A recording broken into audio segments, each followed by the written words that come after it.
الحمد لله الذي هدانا لهذا وما كنا لنهتدي لولا أن هدانا الله. اللهم لك الحمد كما ينبغي لجلال وجهك وعظيم سلطانك. اللهم لا نحصي ثناء عليك أنت كما أثنيت على نفسك.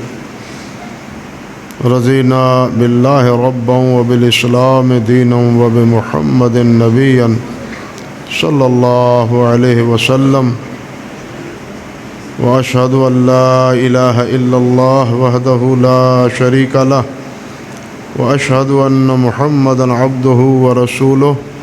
أما بعد، فأعوذ بالله السميع العليم من الشيطان الرجيم من همزه ونفخه ونفثه. بسم الله الرحمن الرحيم. قل أعوذ برب الفلق من شر ما خلق ومن شر غاسق إذا وقب ومن شر النفاثات في العقد ومن شر حاسد إذا حسد. بسم الله الرحمن الرحيم. قل أعوذ برب الناس ملك الناس إله الناس من شر الوسواس الخناس الذي يوسوس في صدور الناس من الجنة والناس. اللهم صل على محمد وعلى آل محمد كما صليت على إبراهيم وعلى آل إبراهيم إنك حميد مجيد. اللهم بارك على محمد وعلى آل محمد كما باركت على إبراهيم وعلى آل إبراهيم إنك حميد مجيد. رب اشرح لي صدري ويسر لي أمري واحلل عقدة من لساني يفقهوا قولي. محترم معزز سامعین کرام، یہ بڑی سعادت کی بات ہے ان حضرات کے لیے جنہوں نے یہاں روزانہ وقت دے کے ظہر کی نماز کے بعد ہمارے فاضل بھائی دوست مولانا محمد طارق فاضل مدینہ یونیورسٹی سے قرآن مجید کا ترجمہ دوسری بار اس کی سماعت کی ترجمے کی تعلیم حاصل کی. یہ بلا شبہ بہت بڑی سعادت کی بات ہے، اور ایک فریضہ جو قرآن مجید کو سمجھنے کا ہے وہ فریضہ بھی انہوں نے ادا کرنے کی کوشش کی ہے. اللہ اب اگلا مرحلہ اس پر عمل کرنا اللہ وہ بھی ہمارے نصیب میں فرمائے. پہلے میں ان دونوں صورتوں کا سادہ سا ترجمہ جو ہے وہ آپ کے سامنے عرض کرتا ہوں. اس کے بعد ان دونوں صورتوں کے بارے میں کچھ مختصر سی باتیں آپ کے گوش گزار کروں گا، ورنہ اگر تفسیر بیان کی جائے تو اس کے لیے کافی وقت کی ضرورت ہے، کیونکہ ان دونوں صورتوں میں بہت سے مباحث اور بہت سے فوائد ہیں جو ہمارے سمجھنے اور سمجھانے کے ہیں، لیکن نہایت اختصار کے ساتھ چند باتوں پر اکتفا کروں گا، بلکہ پہلی صورت کی بجائے دوسری صورت ہی کے بارے میں زیادہ باتیں آپ سے کہنے اور کرنے کی کوشش کروں گا انشاءاللہ اللہ سبحانہ و تعالیٰ کی توفیق سے. بسم اللہ الرحمن الرحیم. شروع کرتا ہوں اللہ کے نام سے جو رحمان اور رحیم ہے. قل کہہ دیجئے اے میرے نبی محمد صلی اللہ علیہ وسلم، اعوذ برب الفلق، میں پناہ لیتا ہوں پیدا کرنے والے رب کی. فلق کے اصل معنی تو پھاڑنا ہے، فالق الحب والنوا، اصل معنی پھاڑنا ہے فلق کے، اور اس میں جتنی وسعت ہے صحیح بات یہ ہے کہ جتنی چیزیں پیدا ہوتی ہیں وہ پھٹنے ہی کے نتیجے میں پیدا ہوتی ہیں۔ چھوٹی سے چھوٹی چیز سے لے کے ایٹم بم تک وہ پھٹنے ہی سے کسی چیز کا وجود جو ہے وہ رونما ہوتا ہے۔ اسی لیے اس کے مرادی معنی جو مطلوب ہیں ہمارے مترجمین حضرات نے وہی اختیار کیے ہیں کہ پیدا کرنے والے رب کی، کیونکہ پھٹنے سے چیز پیدا ہوتی ہے، ایک چیز نئے وجود میں آتی، اس لیے مترجمین اور علماء کرام نے اس کا ترجمہ یہی کیا ہے اکثر و بیشتر، پیدا کرنے والے رب، یا زیادہ سے زیادہ بعض نے ترجمہ کر دیا کہ صبح کے مالک، کیونکہ صبح بھی ایک پھٹنے ہی کی صورت میں ہمارے سامنے رونما ہوتی ہے کہ اندھیرا وہ چھڑ جاتا ہے اور روشنی جو ہے اس کی جگہ لے لیتی۔ من شر ما خلق، ہر اس چیز سے، اس شر سے جو اس نے پیدا کی ہے۔ ومن شر غاسق اذا وقب، اور ہر اس شر سے جو اندھیرے کی صورت میں جب اندھیرا پھیلتا ہے اس وقت جو شر پیدا ہوتا ہے اس سے میں اللہ کی پناہ لیتا ہوں۔ ومن شر النفاثات فی العقد، اور اس شر سے جو گرہ دینے والی، پھونکے مارنے والی، گروہ میں پھونکے مارنے والوں کے شر سے میں پناہ مانگتا ہوں۔ ومن شر حاسد اذا حسد، اور حاسد کے حسد سے جس وقت کہ وہ حسد کرتا ہے، حاسد جب وہ حسد کرتا ہے اس کے شر سے میں پناہ لیتا ہوں۔ بسم اللہ الرحمن الرحیم، اللہ کے نام سے شروع کرتا ہوں جو رحمان اور رحیم ہے۔ قل اعوذ برب الناس، کہہ دیجئے کہ میں پناہ لیتا ہوں رب الناس، جو اس کی جو لوگوں کا رب ہے، مالک الناس، جو لوگوں کا بادشاہ ہے، الہ الناس، جو لوگوں کا معبود ہے، من شر الوسواس الخناس، وسوسہ ڈالنے والے کے شر سے جس وقت کہ وہ چھپ کے پھر پیچھے ہٹ جانے والا ہے، چھپتا ہے پیچھے ہٹ جاتا ہے، وسوسہ ڈالتا ہے، پھر پیچھے ہٹ جاتا ہے، پھر وسوسہ ڈالتا ہے۔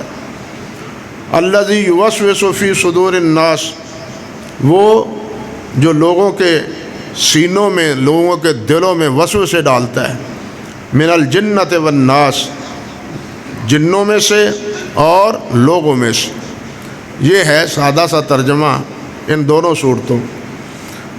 آپ دیکھیں گے کہ ان دونوں صورتوں کی ابتدا میں لکھا ہوا ہے کہ یہ صورت مکہ میں نازل ہوئی ہے، مکہ مکرمہ یہ صورت میں یہ نازل ہوئی، اور حق بھی یہی ہے کہ یہ صورت مکہ مکرمہ میں نازل ہونی چاہیے، کیونکہ اس سے پہلے مکہ مکرمہ ہی میں قل، یہ صورت احد، قل هو اللہ احد، یہ اللہ سبحانہ و تعالی نے نازل فرمائی، اور یہ توحید کی یہ صورت ہے۔ اللہ رب العزت نے اپنی یکتائی، اپنی وحدانیت اور اپنی بے نیازی کا اس صورت میں تذکرہ کیا ہے۔ کفار مکہ نے یہ بات کہی تھی کہ جس کی عبادت آپ کرتے ہیں آپ ذرا ان کا نسب حسب تو بتلائیں، ان کی کیفیت بتلائیں، تو اللہ سبحانہ و تعالیٰ نے مکہ مکرمہ میں یہ صورت نازل کی۔ قل هو اللہ احد، کہہ دیجئے کہ اللہ ایک، اللہ الصمد، وہ اللہ نے بے نیاز، اکیلا اور سب سے بے نیاز، یہ صفت صرف اللہ رب العزت کی۔ کوئی انسان وہ بڑا ہو یا چھوٹا ہو وہ بے نیاز نہیں ہے، بادشاہ کیوں نہ ہو یا نبی ہی کیوں نہ ہو، مختصر کرتے ہیں، نبی کیوں نہ ہو، نبی کا تو تعلق بغیر امت کے ہے ہی نہیں، اور بادشاہ ہے بغیر خدمت گزاروں کے اور ان کی کارندوں کے اور ان کے لو لشکر کے اس کی بادشاہت قائم ہی نہیں رہ سکتی۔ لیکن ایک اللہ وحدہ لا شریک ہے، جو اکیلا ہے، یکتا ہے اور ہر ایک چیز پر غالب ہے اور سب سے بے نیاز۔ یعنی سب سے بے نیاز بھی ہے اور سب پر غالب بھی ہے۔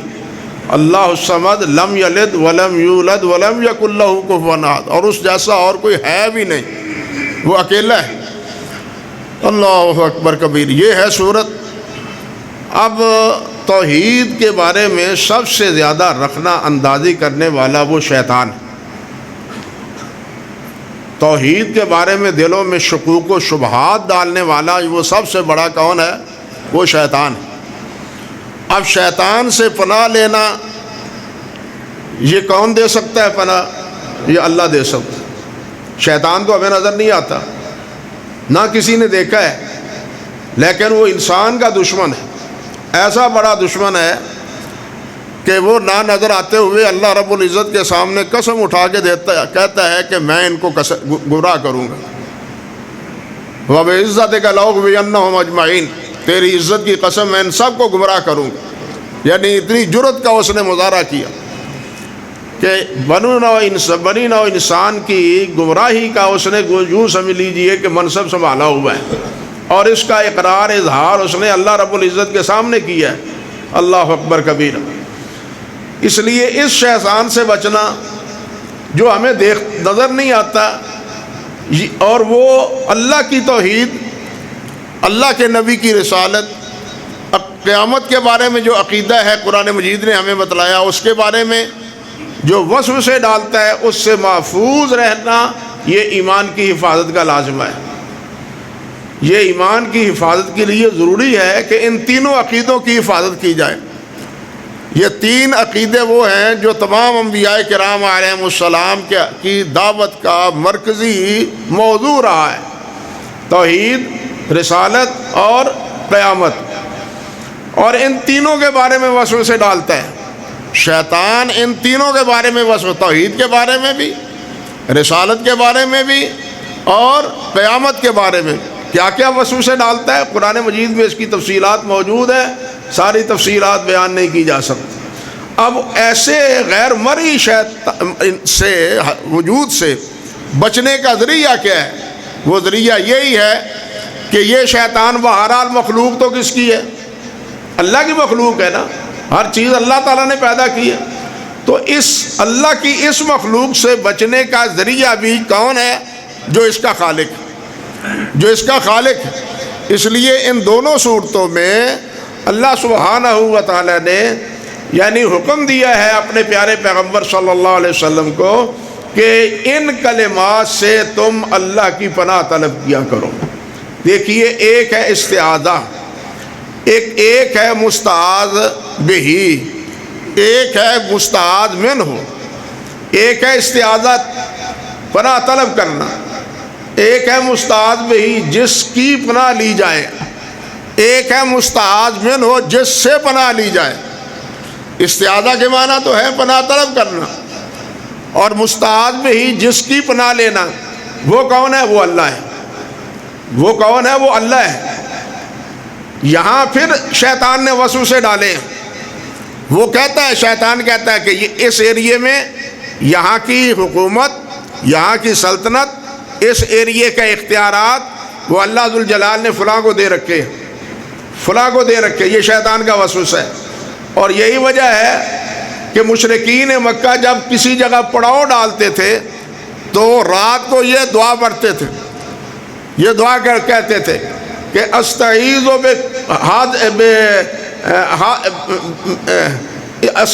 ہو کہ میں پناہ طلب کرتا ہوں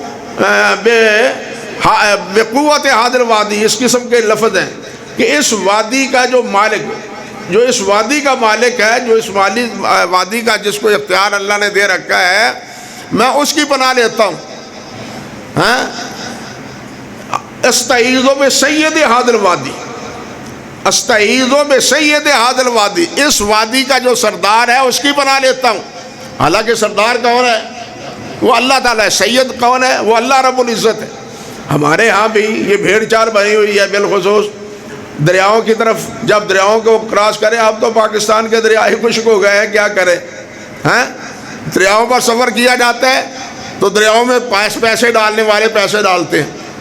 خواجہ خضر سانو پار لگائی، انا للہ و انا الیہ راجعون۔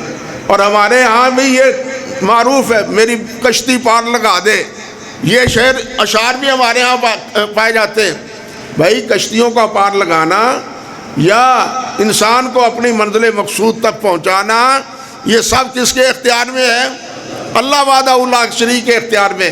لیکن شیطان نے یہاں وسوسے ڈالے ہوئے ہیں کہ یہ اختیار پانیوں پر اختیارات حضرت خضر کو دے دیا ہے، اس وادی کی سرداری فلاں کو دے دی ہے۔ یہ سارے شیطان کے وسوسے۔ اللہ ذوالجلال و صافت سے ہمیں محفوظ رکھے۔ تو ایک ہے مستعاذ بہ جس کی پناہ لی جاتی، ایک ہے مستعاذ منہ جس کی پناہ لی جائے، جس سے پناہ لی جائے۔ اب جس سے پناہ لی جائے وہ کون ہے؟ وہ شیطان ہے۔ بلکہ یہاں تھوڑا سا وسیع موضوع دیکھیں کہ ایک پناہ وہ بھی ہوتی ہے جو انسانی اختیارات میں ہوتی ہے۔ کمزور آدمی بڑے کی پناہ میں آتا ہے، اولاد اپنے والدین کی پناہ میں آتے ہیں، کمزور ملک اپنے طاقتور ملک سے مدد طلب کرتا ہے، ان کی پناہ میں آتا ہے۔ یہ پناہ ایسی ہے جو اس کو فطری کہتے ہیں، یہ فطرتاً یا کہنا چاہیے کہ تعاوناً یہ پناہ لینا درست اور جائز ہے۔ ہر کمزور فطرتاً وہ اپنے طاقتور سے پناہ لیتا ہے، اپنے سے طاقتور انسان کی پناہ لیتا ہے، لیکن یہاں وہ پناہ مراد ہے جو غیر فطری طور پر ہے۔ بلکہ کہنا چاہیے کہ حقیقتاً تمام مری اور غیر مری پناہ کا مالک حقیقتاً اللہ وحدہ لا شریک ہے۔ اگر کوئی پناہ کسی سے طلب کی بھی جائے جس کی اجازت اللہ اور اللہ کے رسول نے دے رکھی ہے، تو وہ بھی پناہ تبھی دے سکتا ہے جب اللہ سبحانہ و تعالیٰ اس کو توفیق عطا فرمائے، تبھی وہ پناہ دے سکتا ہے۔ اس لیے حقیقتاً پناہ دینے والی ہستی کون ہے؟ اللہ وحدہ لا شریک ہے، تو اسی سے پناہ طلب کی جاتی ہے۔ اور یہاں ایک مسئلہ اور بھی ہے بنیادی کہ لکھا ہوا تو ہے کہ یہ سورۃ مکی ہے، معروف ہمارے اندر یہ ہے کہ نبی علیہ السلام پر 7 ہجری میں جس وقت یہودی نے بلکہ اس کی بہن نے جادو کیا تھا، جادو کے نتیجے میں اللہ ذوالجلال والاکرام نے یہ دعائیں صورتیں نازل کی تھیں۔ حضرت عقبہ بن عامر رضی اللہ تعالی عنہ کی روایت اس بارے میں ہے، اور حضرت عقبہ بن عامر رضی اللہ تعالی عنہ مدنی صحابی ہیں، مدینہ طیبہ میں وہ تھے، اور وہ نبی علیہ السلام سے روایت کرتے ہیں۔ اب ظاہر بات ہے کہ مدنی صحابی روایت کرے تو وہ روایت مدینہ کی ہوئی نا، مکے کی تو نہ ہوئی۔ تو یہاں سورت کی ابتدا میں لکھا ہوا ہے کہ یہ مکی ہے، اور یہ واقعہ بھی علماء بیان کرتے ہیں اور صحیح بھی ہے کہ جادوگر نے جادو کیا تھا، اور اس کے جواب کے لیے، توڑ کے لیے، علاج کے لیے یہ دونوں صورتیں اللہ ذوالجلال نے نبی علیہ السلام کو سکھلائی تھی بذریعہ جبرائیل امین۔ یہ بھی درست ہے۔ اب حضرت عبداللہ بن عباس رضی اللہ تعالیٰ عنہ فرماتے ہیں کہ یہ دونوں صورتیں حقیقتاً 2 دفعہ نازل ہوئی تھی، ایک دفعہ مکہ مکرمہ میں پہلی بار، اور دوسری بار جب یہ جادو کا واقعہ ہوا تھا۔ نازل پہلے بھی تھی، لیکن دوبارہ اللہ ذوالجلال والاکرام نے گویا اس بیماری یا اس تکلیف کے علاج کے طور پر اللہ ذوالجلال نے ان صورتوں کو نازل فرمایا، اور نبی علیہ السلام کا معمول زندگی بھر رہا۔ صحیح بخاری میں ہے حضرت عائشہ صدیقہ رضی اللہ تعالیٰ عنہ سے کہ نبی علیہ السلام جس وقت آرام فرماتے، رات کو سوتے، تو یہ تینوں صورتیں آپ تلاوت فرماتے، ہاتھوں پر یہ پھونک مارتے جس کو ہم دم کہتے ہیں، اور اپنے تمام جسد عطر پر پھیر لیتے، اور یہ عمل آپ 3 بار دہراتے۔ گویا کہ یہ عمل آپ کا پھر جب بتلا دیا اللہ سبحانہ و تعالیٰ نے، تو صرف اس واقعے کے ساتھ مخصوص نہ رہا، بلکہ نبی علیہ السلام نے اس عمل کو زندگی بھر اپنایا، اور روزانہ رات کو سوتے ہوئے یہ صورتیں نبی علیہ السلام تلاوت فرماتے ہیں، اور یوں اپنا احسار کرتے، دم کرتے۔ اب آئیے آخری صورت کے بارے میں اللہ ذوالجلال فرماتے ہیں قُلْ أَعُوذُ بِرَبِّ النَّاسِ۔ یہاں یہ بھی دیکھیے عجیب اتفاق ہے سورت فاتحہ میں اور سورت اس الناس میں۔ سورت فاتحہ میں کیا ہے؟ الحمدللہ رب العالمین الرحمن الرحیم مالک یوم الدین مالک یوم الدین، ایاک نعبد و ایاک نستعین، وہاں تین یہ موضوع ہیں، اور یہاں بھی اس آخری صورت میں یہ تینوں موضوع ہیں۔ کن الفاظ کے ساتھ؟ قل اعوذ برب الناس، وہاں رب العالمین ہے، یہاں رب الناس ہے، وہاں رب العالمین ہے، یہاں رب الناس ہے۔ وہاں کیا ہے؟ مالک یوم الدین ہے، یہاں مالک یوم الدین ہے۔ وہاں کیا ہے؟ یوم الدین کا مالک ہے، یہاں یہ ہے کہ یہ قیامت کا مالک الناس، لوگوں کا کیا ہے؟ مالک ہے، لوگوں کا بادشاہ ہے۔ ایک ہے مالک، ایک ہے بادشاہ۔ مالک اور بادشاہ دو علیحدہ علیحدہ مفہوم ہیں۔ اللہ ذوالجلال مالک بھی ہے، اللہ ذوالجلال بادشاہ بھی ہے۔ بسا اوقات مالک ایسا ہوتا ہے کہ وہ مالک تو ہوتا ہے لیکن اختیارات نہیں رکھتا، مالک ہوتا ہے لیکن اختیارات نہیں رکھتا۔ جو اصل حاکم اور اصل بادشاہ ہوتا ہے وہ جب چاہے اس کی زمین پر، اس کی جگہ پر قبضہ کر لیتا ہے، لیکن اللہ رب العزت مالک ہی نہیں بلکہ اللہ ذوالجلال بادشاہ بھی ہیں۔ گویا اللہ نے فرمایا کہ وہ مالک ہے قیامت کے دن کا، اور لوگوں کا بھی وہ بادشاہ ہے۔ آگے فرمایا الہ الناس، جو مالک ہے، جو رب ہے، وہی لوگوں کا معبود ہے۔ یعنی معبود کے لیے ضروری ہے کہ وہ رب ہو، معبود کے لیے ضروری ہے وہ کیا ہو؟ بادشاہ ہو۔ دیکھیے جو پہلا دعویٰ قرآن مجید میں ذکر کیا ہے، پہلی تین قوموں کا تذکرہ کرنے کے بعد مومنوں کا، اس کے بعد کفار کا، اس کے بعد منافقین کا، تین قسم کے لوگوں کا پہلے دو رکوع میں ذکر کرنے کے بعد پھر اللہ ذوالجلال والاکرام نے یوں سمجھیے جو اصل موضوع ہے دعوت کا یا وحی کا یا کتاب الہی کا، وہ ہے، وہ کیا ہے؟ یا ایھا الناس اعبدوا ربکم الذی خلقکم، اس رب کی عبادت کرو، وہ تمہارا رب ہے جس نے تمہیں پیدا کیا ہے۔ یعنی عبادت کے لائق وہ ہے جو خالق ہے اور رب ہے۔ رب کے معنی پالنا والا، خالق نہیں ہے، بلکہ رب کے معنی ہے پرورش کرنے والا، اور یہ پرورش کرنے والا شکم مادر سے لے کے بڑھاپے تک، شکم مادر سے لے کے بڑھاپے تک، انسان کی نہیں، حیوانات بھی اور چھوٹے جرثوموں کی بھی جو نظر نہیں آتے، ان کا بھی رب کون ہے؟ اللہ وحدہ لا شریک ہے، وہ سب کو پالنے والا ہے۔ بلکہ اللہ نے فرمایا ہے وَمَا مِن دَابَّةٍ فِي الْأَرْضِ إِلَّا عَلَى اللَّهِ رِزْقُهَا، کوئی چیز زمین پہ چلنے والی ایسی نہیں ہے کہ جو زمین پہ چلنے والی ہو اور اس کا رب کوئی اور ہو۔ ان کا رب کون ہے؟ وہ اللہ وحدہ لا شریک ہے، اللہ کے علاوہ اور کوئی رب نہیں ہے۔ اس لیے پہلی بات یہی فرمائی قُلْ أَعُوذُ بِرَبِّ النَّاسِ، کہ اس کی میں پناہ لیتا ہوں جو لوگوں کا رب ہے، جو پالنے والا ہے، جو سب کی پرورش کرنے والا ہے، وہ شکم مادر سے لے کے بچپنے میں، جوانی میں، بڑھاپے تک تمام مراحل میں وہ اس کی ضروریات کی کفالت کرنے والا ہے، ان تمام کی ضروریات کی کفالت کرنے والا ہے۔ اور وہ کون ہے؟ وہ تنہا اللہ ہے۔ مالک الناس، وہی لوگوں کا کیا ہے؟ بادشاہ ہے، کوئی اور بادشاہ نہیں۔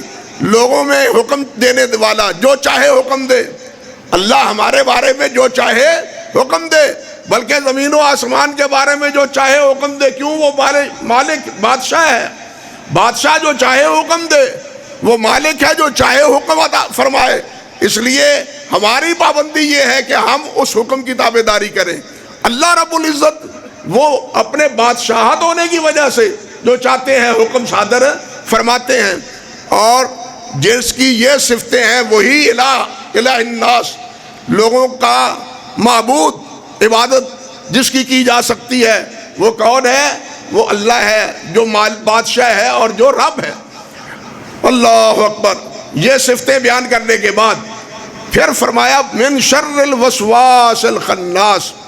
خناس اصل میں کہتے ہیں جو چھپ کے وسوسہ ڈالے اور پھر پیچھے ہٹ جائے۔ خناس اس وسوسہ ڈالنے والے کو کہتے ہیں جو وسوسہ ڈالے اور پیچھے ہٹ جائے۔ دیکھے کہ اس وسوسے کا رزلٹ کیا ہے، اس کا نتیجہ کیا ہے۔ اگر تو نتیجہ اس کے مقصد وسوسے کے مطابق نکل آیا اس کا مقصد پورا ہو گیا، اگر نہیں نکلا تو پھر وسوسہ۔ یہ خناس ایسا ہے، حدیث میں آتا ہے نبی علیہ الصلوۃ والسلام نے ارشاد فرمایا کہ جب مؤذن اذان کہتا ہے تو یہ بھاگ جاتا ہے، شیطان دور تک بھاگ جاتا ہے، جہاں تک اذان کی آواز آتی ہے بھاگ جاتا ہے۔ اذان ختم ہوئی، نمازی نے نماز شروع کی، یہ پھر پلٹ آیا، دوڑ کے آ گیا، اور اس انسان کے نماز پڑھنے والے کے دلوں میں وسوسے ڈالنے شروع کر دیے، بلکہ ساری بھولی بسری باتیں، سارے حساب کتاب وہ جو پہلے یاد نہیں ہوتے نماز میں یاد آ جاتے ہیں۔ یہ یاد دلانے والے اسی کے وسوسے کے نتیجہ ہوتا ہے۔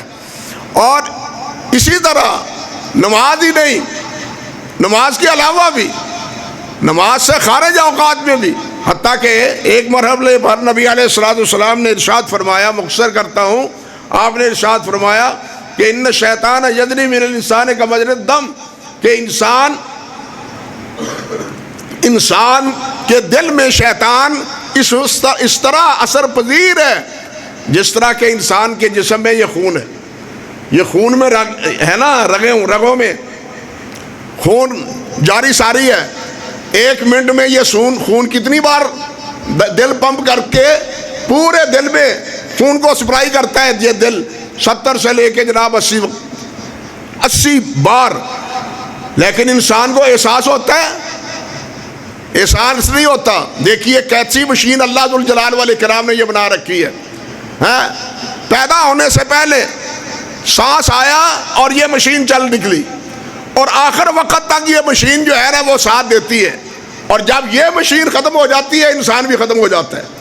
تو اللہ عرض کرنے کا مقصد یہ تھا کہ جس طرح یہ خون اپنے انسان کے جسم میں بغیر کسی احساس کے اثر پذیری کرتا ہے، آتا جاتا ہے، فرمایا شیطان بھی اسی طرح انسان کو محسوس نہیں ہوتا لیکن وہ اپنا کام کر رہا ہوتا ہے۔ شیطان اتنا خطرناک ہے کہ وہ اپنا کام کر رہا ہوتا ہے، اس لیے اس شیطان سے ہر صورت پناہ مانگتے رہنا چاہیے۔ حدیث میں آتا ہے نا، نبی علیہ الصلوۃ والسلام نے فرمایا یہ غصہ کیا ہوتا ہے، غصہ، ایک حدیث میں آتا ہے نا، نبی علیہ السلام نے ایک صحابی سے فرمایا، اس نے کہا اسے نہیں یا رسول اللہ، تو آپ نے فرمایا اللہ سے غصہ نہ کیا کرو، ایاک والغضب، غصہ نہ کیا کرو۔ وہ دائیں طرف پھر آیا، پھر کہنے لگا حضور وصیت، آپ نے فرمایا غصہ نہ کیا کرو۔ بائیں طرف سے پھر آ کے کہا، آپ نے پھر فرمایا تمہیں سمجھ نہیں آئی میں نے کیا کہا ہے کہ غصہ نہ کھایا کرو؟ صحابی کہتے ہیں میں نے غور کیا کہ یہ غصہ تو ساری تباہی اور بربادی کا سبب ہے، گھروں کی بربادی کا بھی یہی سبب ہے اور ملکوں کی بربادی کا بھی یہی سبب ہے۔ سمجھ گیا ہے نا، ملک کی بربادیوں کا بھی یہی سبب ہے، حکمرانوں کے غصے ہوں یا اپوزیشن کے غصے ہوں، وہ بھی یہاں یہ آ کے مسلمان بیڑا غرق کر دیتے ہیں۔ اور گھر میں بھی طلاق، لڑائی جھگڑا والدین سے، یہ نتیجہ کس کا ہوتا ہے؟ غصے کا۔ نبی علیہ السلام نے فرمایا میرے پاس اس کا علاج ہے۔ وہ علاج کیا ہے؟ اعوذ باللہ من الشیطان الرجیم۔ آپ نے فرمایا اس کا علاج ہے، وہ کیا ہے؟ اعوذ باللہ من الشیطان الرجیم۔ اور ساتھ یہ بھی فرمایا کہ اگر وہ کھڑا ہے تو بیٹھ جائے، اپنی حیت تبدیل کر لے، بیٹھا ہے تو لیٹ جائے، اگر گھر میں ہے تو گھر سے باہر نکل جائے، اپنی وہ کیفیت بدل لے تاکہ غصے کی عادت یا غصے کا تصور وہ ختم ہو جائے۔ عرض کرنے کا مقصد یہ تھا کہ شیطان تو ہر لمحے انسان کو گمراہ کرنے اور پٹری سے اتارنے کی کوشش کرتا ہے۔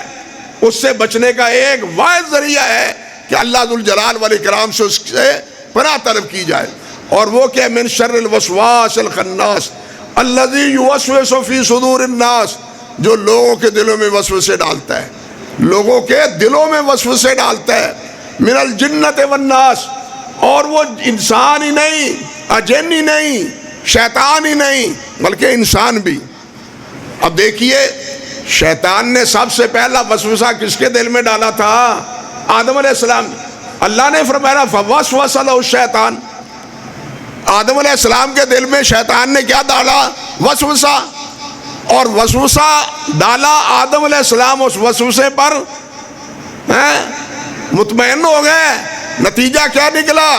آدم علیہ السلام جنت سے نکل کے نیچے آ گئے، دیکھ لیے۔ اور اس کا یہ نتیجہ بھی یہ کس سے تھا؟ حسد کے نتیجے میں، اس کا یہ مخالفت، مخاصمت، تکبر اور حسد کے نتیجے میں تھی۔ اسی لیے اس سے پہلی صورت میں بھی اللہ ذوالجلال نے حسد سے پناہ کی بھی ترغیب دی ہے۔ وَمِن شَرِّ حَاسِدٍ إِذَا حَسَد، حاسد سے بھی، حسد کے شر سے بھی اللہ ذوالجلال پناہ دے جب وہ حسد کرتا ہے، ہر وقت نہیں بلکہ جب حسد کرتا ہے اس وقت اس کے حسد سے اللہ ذوالجلال پناہ دے۔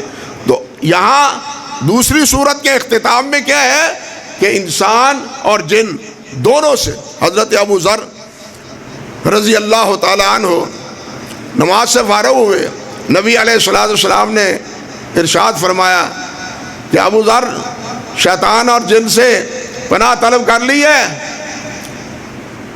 تو حضرت ابو ذر عرض کرنے لگے حضور شیطان تو ہے، انسان بھی وسوسے ڈالتا ہے؟ فرمایا ہاں، شیطان کے ساتھ انسان بھی۔ جو شیطان کے چیلے ہوتے ہیں نا، یہاں ناس سے جو شیطان کے کون ہوتے ہیں؟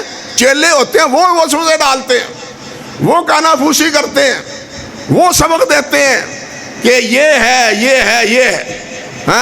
اللہ اکبر کبیرہ، من الجنت والناس، جنوں میں سے بھی اور لوگوں میں سے بھی، دونوں ہی وسوسے ڈالتے ہیں انسان کے دلوں میں۔ اور یہ وسوسہ شیطان کا اور ناس کا کیا ہے؟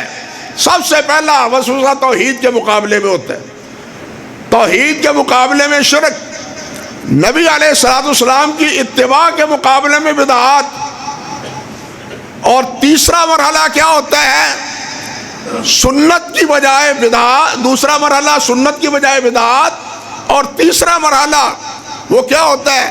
وہ افضل کی جگہ مفضول، جو افضل کام ہے وہ چھڑاتا ہے، اور مفضول کام جو اس سے کم تر درجے کے ہوتے ہیں ان کی ترغیب دیتا ہے۔ وہ کہتا ہے رات کا قیام کرو، نوافل پڑھو، یہ کہتا ہے، لیکن وہ نوافل پڑھنے والا جو صبح کی نماز کی جماعت سے غافل ہو جاتا ہے، وہ شب بھر کا قیام وہ شیطان کی تائید میں ہے، اور صبح کی نماز جماعت کے ساتھ یہ نبی علیہ السلام کی سنت کی تائید میں ہے۔ اتنا فرق پڑتا ہے۔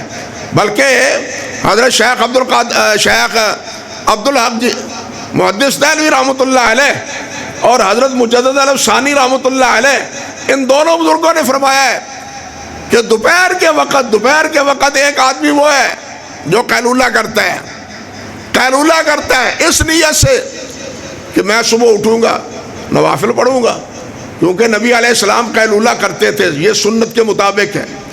یہ سنت کیا ہے کہ آپ قیلولہ کرتے تھے، دوپہر کو تھوڑا سا آرام فرماتے تھے، اور یہ کس لیے ہوتا تھا؟ صبح کی نماز تہجد کے لیے آسانی ہو جائے۔ لیکن دوسرا آدمی وہ کیا کرتا ہے کہ وہ اتنے وقت میں نوافل پڑھتا ہے، آدھا گھنٹہ یا پونا گھنٹہ جو اس نے قیلولہ کیا یہ نفل پڑھتا ہے، 2 4 6 نفل پڑھ لیے۔ یہ دونوں بزرگ فرماتے ہیں، اللہ اکبر کبیرہ، یہ دونوں بزرگ فرماتے ہیں کہ سونا نوافل سے افضل ہے۔ اب یہ سونا نوافل سے کیا ہے؟ افضل ہے۔ کیوں افضل ہے؟ کہ یہ سنت کے مطابق ہے۔ اسی لیے کہتے ہیں وہ حافظ ابن حجر رحمۃ اللہ علیہ، بعض لوگوں کو کیا کہا ہے، صبح کی نماز ہو رہی ہوتی ہے، وہ جلدی جلدی آتے ہیں، سنتیں رہ جاتی ہیں تو آپ پیچھے آ کے 2 سنتیں پڑھ لیتے ہیں۔ اب فرض چھوڑ کے کس کو اہمیت دی ہے؟ سنت کو۔ سمجھے بات کو؟ اہمیت کس کو ہے؟ فرض کو۔ اور اس کو چھوڑ کے اہمیت اس نے کس کے پیچھے پڑا ہے؟ نفل کے، سنت کے، کہ سنت پہلے پڑھ لوں، حالانکہ فرض کی نماز ہو رہی ہے۔ حافظ ابن حجر رحمۃ اللہ علیہ نے یہاں ایک عجیب استدلال کیا ہے۔ یہودیوں نے کہا تھا نا کہ یہ دار روٹی یا یہ گوشت کھا کھا کے ہم من سلوا کھا کھا کے ہم جناب بڑے ہی ہمارے منہ کا ذائقہ ہی بدل گیا ہے. ہمارے لیے جناب کیا ہونا چاہیے؟ یہ مسر ہونے چاہیے، پیاز ہونا چاہیے، لہسن ہونا چاہیے، یہ چیزیں ہونی چاہیے. اللہ نے کیا فرمایا؟ اتستبدلون الذی هو ادنی بالذی هو خیر، اتستبدلون الذی هو ادنی بالذی هو خیر، کہ تم جو اچھی چیز ہے گوشت پکا ہوا پکا پکایا اس کی بجائے تم دال لیتے ہو، دال مانگتے ہو. عجیب احمق. حافظ ابن حزم رحمۃ اللہ علیہ نے یہی آیت یہاں استدلال کی ہے کہ فرض کو چھوڑ کے تم نے اہمیت کس کو دی ہے؟ فرض کو چھوڑ کے تم نے اہمیت کس کو دی ہے؟ نفر کو. تو یہ بھی ایک شیطانی چال ہے، یعنی افضل چیز چھوڑ کے مفضول کی سبق کو سبق دیتا ہے. حافظ ابن قیم رحمۃ اللہ علیہ نے یہ جو ہے غاثۃ اللہفان اور حافظ ابن جوزی رحمۃ اللہ علیہ کی تلبیس ابلیس، اس میں انہوں نے شیطانوں کے اسی قسم کے جھانسے ہر طبقے کے لیے، تجار کے لیے، علماء کے لیے، صوفیوں کے لیے، طالب علموں کے لیے، ہر طبقے کے لوگوں کے لیے واضح کیا ہے کہ شیطان ہر طبقے کو بہکانے کے لیے کیا کیا طریقے اختیار کرتا ہے. اللہ سبحانہ و تعالیٰ اس کے ان وسوسوں سے اور ان کی ان گمراہیوں سے محفوظ رہے. میں انہی چند الفاظ پر اکتفا کرتا ہوں، کچھ صحت کی خرابی کی وجہ سے بھی اور موضوع کی مناسبت سے بھی اور آپ کے وقت کے لحاظ سے بھی بس اسی پر اکتفا کرتا ہوں. اللہ ذوالجلال حاضری قبول فرمائے اور اللہ ذوالجلال شیطان کے وسوسوں سے اور شیطان کے ہتھ کنڈوں سے ہمیں محفوظ رکھے. اللہ تعالی ہمیں صراط مستقیم پر اور قرآن مجید پر کامزن رکھے. قرآن مجید کی تابعداری، اس کا فہم، اس کی اس پر عمل، اس کی اللہ تعالی ہمیں توفیق عطا فرمائے. وآخر دعوانا ان الحمد للہ رب العالمین. اللہم لک الحمد کما ینبغی لجلال وجہک وعظیم سلطانک. اللہم لا نحصی ثناء علیک انت کما اثنیت علی نفسک. رضینا باللہ ربا وبالاسلام دینا وبمحمد نبیا صلی اللہ علیہ وسلم. اللہم انا نسألک بانک انت اللہ لا الہ الا انت احد الصمد الذی لم یلد ولم یولد ولم یکن لہ کفوا احد. یا حی یا قیوم برحمتک نستغیث. اللہم صلی علی محمد وعلی آل محمد کما صلیت علی ابراہیم وعلی آل ابراہیم انک حمید مجید. اللہم بارک علی محمد وعلی آل محمد کما بارکت علی ابراہیم وعلی آل ابراہیم انک حمید مجید. اللہم ربنا آتنا فی الدنیا حسنہ وفی الآخرۃ حسنہ وقنا عذاب النار. اللہم احسن عاقبتنا فی الامور کلہا واجرنا من خزی الدنیا وعذاب الآخرہ. اللہم رحمتک نرجو فلا تکلنا الی انفسنا طرفۃ عین واصلح لنا شاننا کلہ لا الہ الا انت لا الہ الا انت سبحانک انی کنت من الظالمین. اللہم یا شافی الامراض اشف مرضانا ومرضى المسلمین. اللہم اشفنا واشف مرضانا ومرضى المسلمین. اذهب الباس رب الناس اشف انت شافی لا شفاء الا شفاؤک شفاء لا یغادر سقما. اللہم انزل علینا غیثا مغیثا ہنیا مریا مریا نافعا غیر ضار عاجلا غیر عاجل. اللہم اسق عبادک وبہائمک وانشر رحمتک واحی بلدک المیت.